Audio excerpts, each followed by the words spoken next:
Dances preserve our culture. Our body movements tell our history, but 400 years of colonization paralyzed our native form of storytelling. Today, I am one of many Hollywood Polynesian showgirls who sell lies in the form of body language. My smile is the welcome mat to an exotic paradise. As dancers, we take the Chamorro greeting, half a day, and sell it with our voices.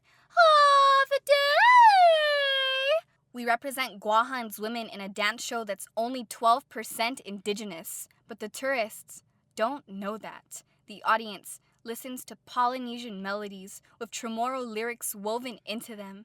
We entice with the hands of the hula and tease with the hips of Tahiti, and like birds, we scream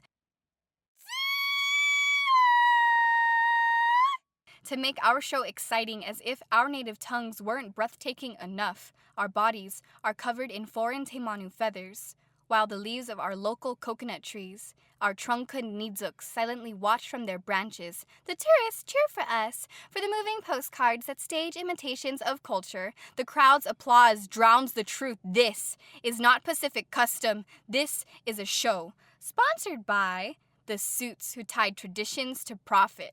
The tourists perceive this as genuine, and we perpetuate the lie. This once sacred village, Tomhom, now called Pleasure Island, is a graveyard of indigenous traditions. The spirituality of our culture falls as dollar bills rise like new hotels over buried villages. We're twirling and swaying and dipping and shaking and dying to try and find an escape from our debt, as if we can dance our way into a better economy.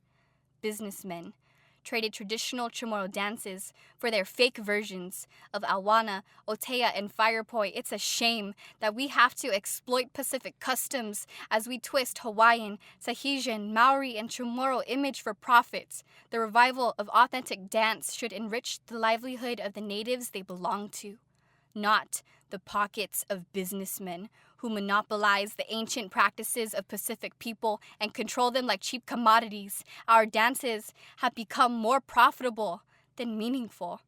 These businessmen have turned worship into entertainment. Cultural representation should be put back into the hands of the indigenous, so our stories can be told beyond the promise of income.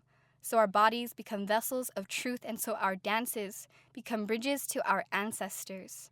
They are called our Saina, and by respecting them, we learn to respect our island. The leaves of our Trunka-Nidzuk should no longer watch from their branches. Instead, they should find a home around our women's hips, so the slaps of our palms against our skirts could make the Nidzuk palm leaves beat like the pulse of our culture. It may be almost impossible to revive authentic Chamorro dance, but pieces of it are still living. Teimanu feathers can soar away from Chamorro skin and once again nest on the curves of their Polynesian women. Screams of Tahiti can find refuge curled within the tongues of their people, while Chamorro chants dance in our mouths. Our women can hold seashells in their palms, so the flames of Aotearoa can burn within the hearts of their rightful homeland. Our dances are as beautiful as our people. There is so little of our culture left that the importance of salvaging it has far greater wealth than any business or tourist attraction. Owning a business gives you no right to own our culture.